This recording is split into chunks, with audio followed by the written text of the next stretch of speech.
Olá,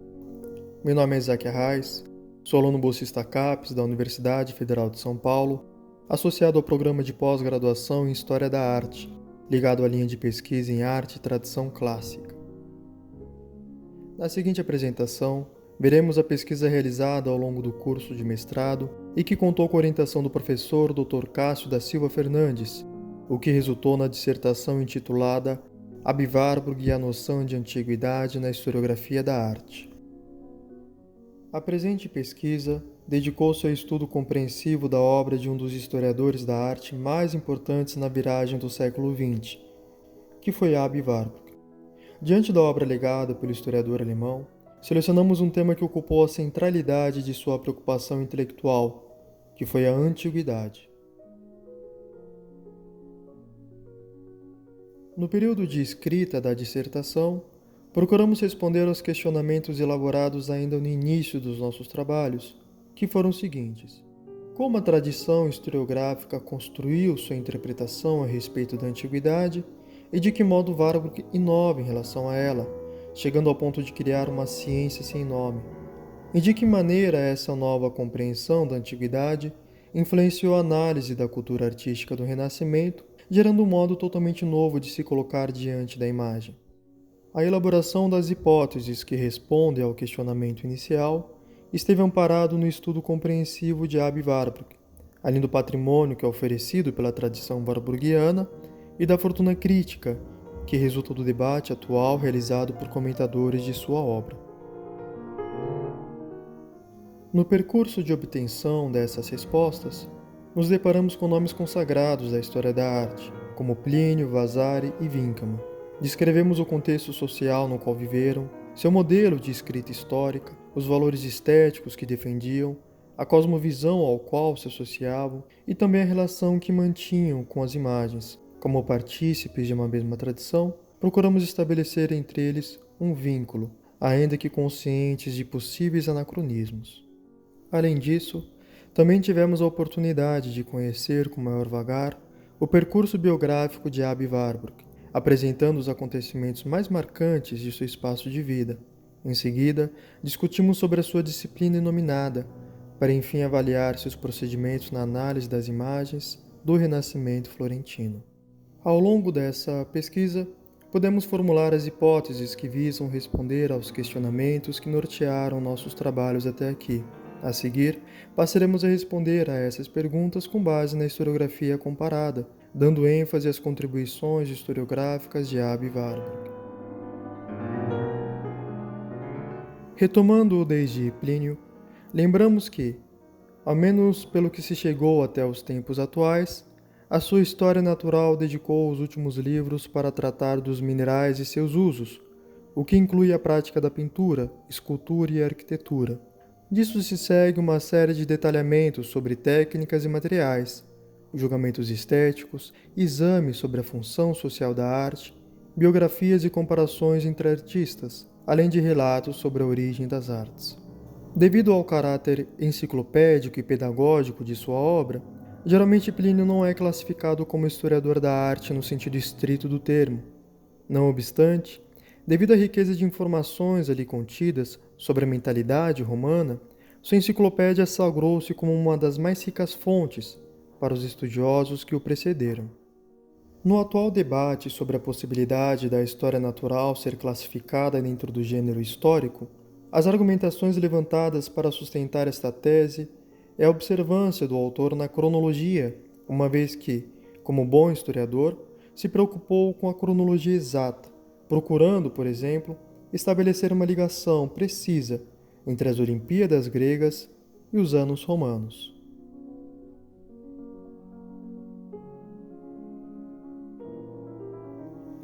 Na discussão a respeito da influência formal dos antigos, vimos que a posição de Plínio frente à influência da cultura grega sobre os romanos era ambivalente,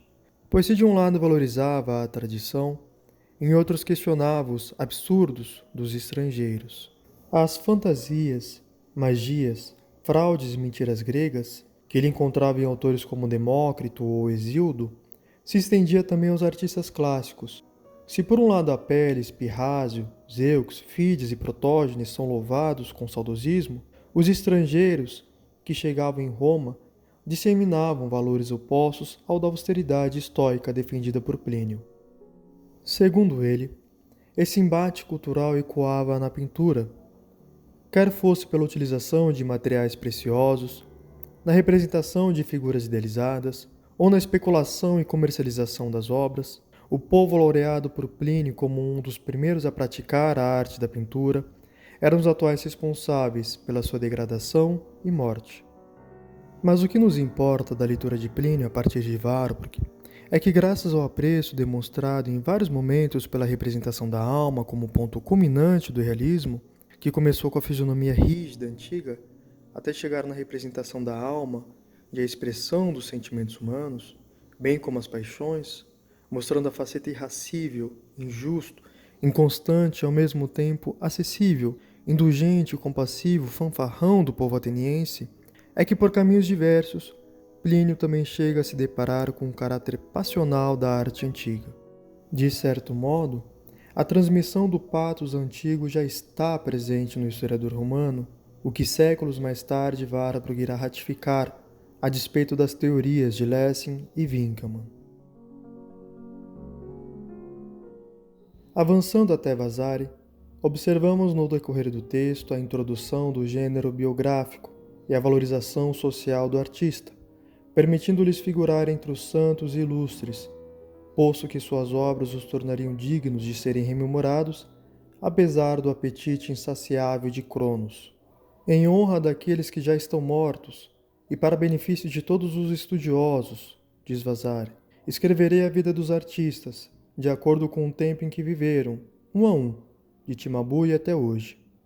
Vasari adota um modelo narrativo de avanço progressivo das artes, o que neste caso significa o retorno gradual aos cânones greco-romanos. Apesar do renascimento das artes implicar na valorização das obras legadas pela tradição clássica, ainda antes do Renascimento ganhar seus primeiros contornos pelas mãos de Nicola Pisano, Cimabue ou Giotto, os poetas já sonhavam com diferentes versões da cidade romana, fartos de monumentos e catacumbas antigas. Em seu desenvolvimento paulatino, Vasari fala das infâncias das artes, que passa pela juventude até chegar no seu amadurecimento e morte. Apesar dessa metáfora biológica já estar presente ainda antes de Vasari e permanecer no vocabulário dos historiadores para além dele, a ênfase dada pelo Aretino nos permite mostrar, mais uma vez, a contribuição de Warburg aos estudiosos da antiguidade.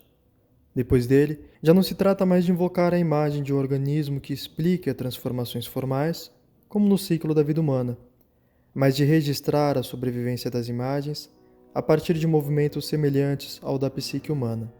Conceitos como engrama, fórmula de pathos, expressão e sobrevivência são utilizados pelo estudioso alemão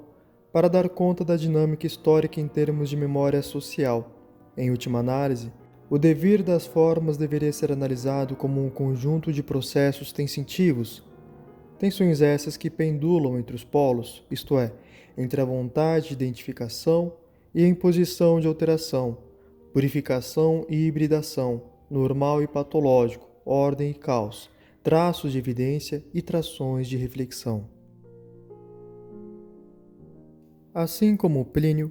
Vasari também considerou a arte como veículo das paixões e, quanto mais vigorosa fosse essa representação da alma, mais louvável seria o artista. Esse era um dos traços de estilo que o pintor aretino buscava resgatar da antiguidade,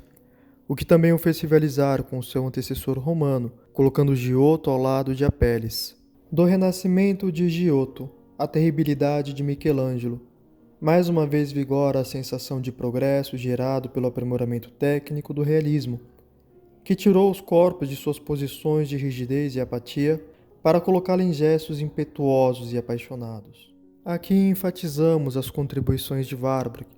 que não nos deixa limitar a representação das emoções no Renascimento a um simples progresso técnico. A atitude desses artistas que resgatam arqueologicamente os gestos superlativos impressos em catacumbas e arcos do triunfo levaram à transmissão da patosfórmio,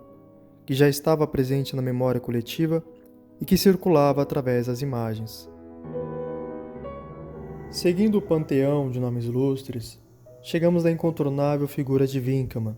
começando pela proposta de fazer com que a sua obra magna fosse vista pelo prisma de um edifício doutrinário.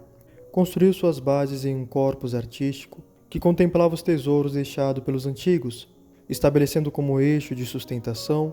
uma ordem cronológica e formalista que ele próprio estabelecia, ainda que em caráter propedêutico. Conforme podemos observar,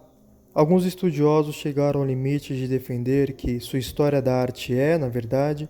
uma estética em forma de história, uma história da arte que é serva da ideia, apresentada como a descrição das transformações, grandezas e decadências da norma da arte. A defesa intransigente de valores artísticos permeou toda sua reflexão e determinou o fulcro estetizante de seu projeto historiográfico. E foi isso que levou Warburg à contrariedade, tomando a iniciativa de ir além das avaliações de obras figurativas em termos estritos de beleza. Essa história da arte estetizante, que grosso modo inclui o já mencionado Winckelmann, mas também contempla Berenson, Wolfling e de maneira geral toda a escola de Viena, é renegada pelo hamburguês na medida em que não se limita a avaliar a cultura do Renascimento baseada em valores transcendentes, validados pelo critério de grande gosto,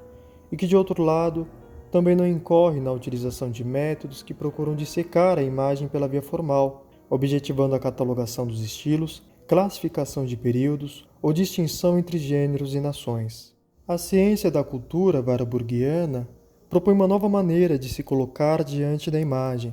fazendo dela um espelho côncavo de toda a sociedade na qual foi forjada. Aquilo que principia na observação das formas logo nos leva a conhecer as relações sociais que são estabelecidas entre os comitentes, eruditos e artífices, para que, em seguida, nos seja apresentado um cenário amplo de intercâmbio de toda uma sociedade, até enfim revelar os traços psicológicos e o diagnóstico da cultura onde o objeto artístico foi produzido. O patrimônio antigo, que Plínio contemplava em Arístides de Tebas, capaz de representar os mais profundos sentimentos humanos, assim como também Vasari, que ao se vangloriar dos artistas de sua época, diz que é tudo tão perfeito e belíssimo que não se pode imaginar melhor, havendo eles pintados maravilhosamente bem, não só as formas e atitudes corporais, como também as emoções e paixões da alma, é rejeitado por Winckelmann, ao defender que o modelo grego inspira uma nobre simplicidade e serena grandeza. No entanto, é importante frisar que a interpretação da Grécia realizada por Winckelmann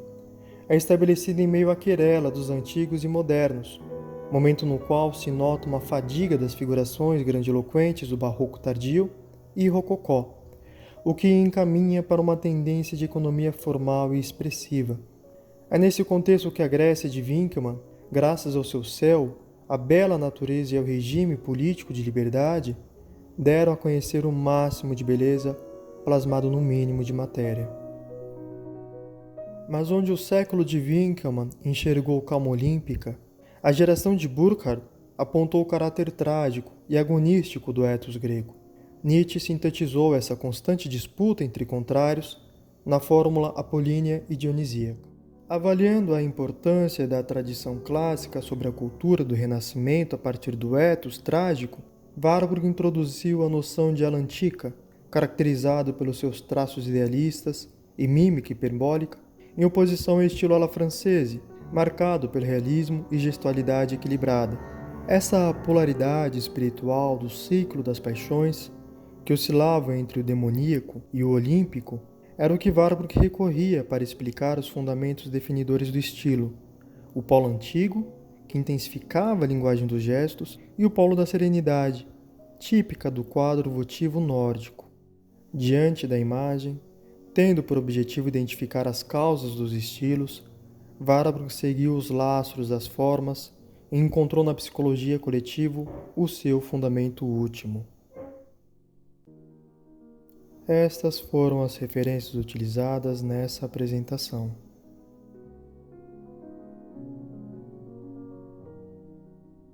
Agradeço ao Programa de Pós-Graduação em História da Arte da Universidade Federal de São Paulo e à Fundação de Coordenação de Aperfeiçoamento de Pessoa de Nível Superior pela oportunidade e apoio na realização da presente pesquisa. Estendo meus agradecimentos a todos os discentes, docentes, bibliotecários e, em especial, ao meu orientador, professor Cássio, com quem tive o privilégio de trabalhar ao longo desse percurso. Manifesto também meus sentimentos de gratidão aos amigos e familiares por terem contribuído para o exitoso desfecho desses anos de estudo.